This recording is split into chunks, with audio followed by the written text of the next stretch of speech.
Come in, Blaine. You can take your fur and I'll make us some coffee. I'm not staying. Don't you want some coffee? No. Well, at least let me take your fur. Margot, I am only here because you forced me into it. You don't feel any need to talk to me about this situation? Okay. Yes, I do.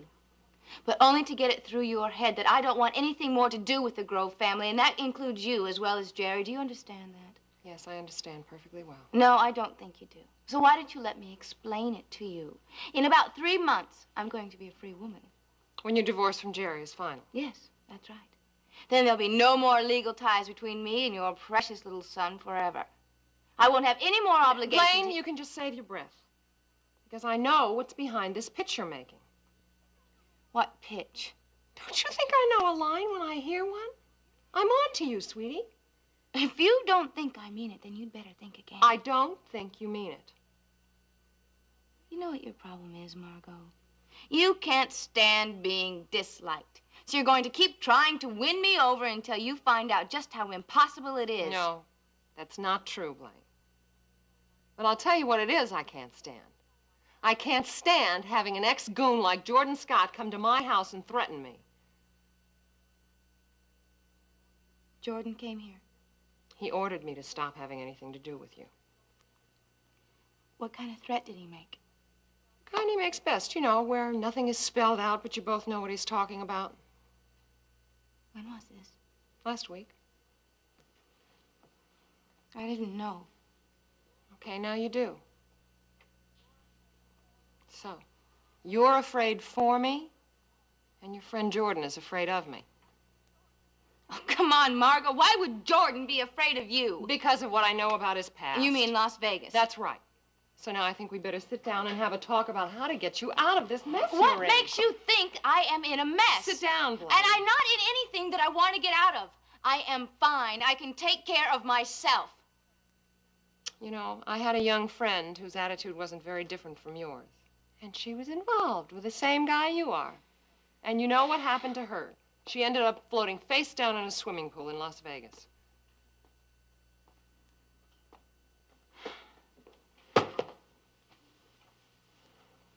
Well,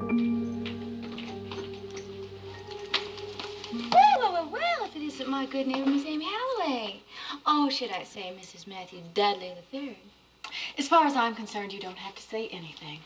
I just saw your boyfriend, who also happens to be my husband, in case you've forgotten. Now, why would I be interested in that, Mrs. Grove? Oh, which you won't be for long, in case you've forgotten.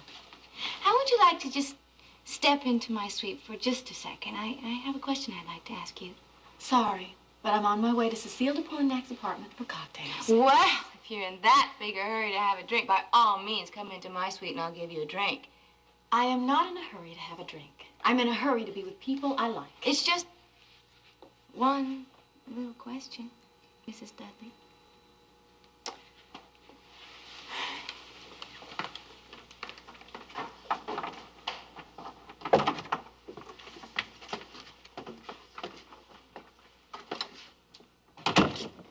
Now, what would you like to ask?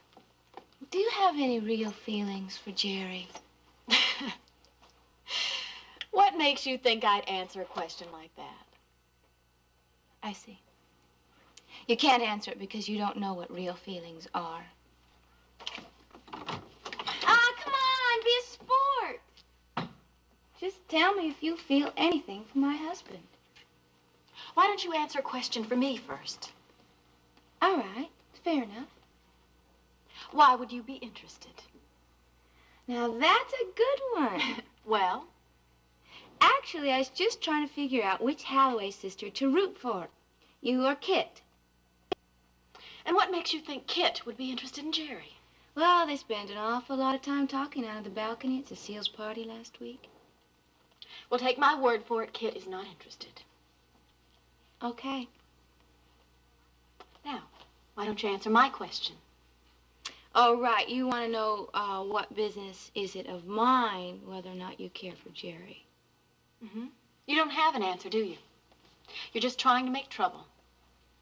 Actually, I've already made enough trouble for Jerry. Well, I won't argue with that point. One raw deal is enough for a guy as nice as he is. So don't you give him one, too, okay? Oh, that does it. I dropped by in time, Mrs. Dudley. It's always such a pleasure to see you.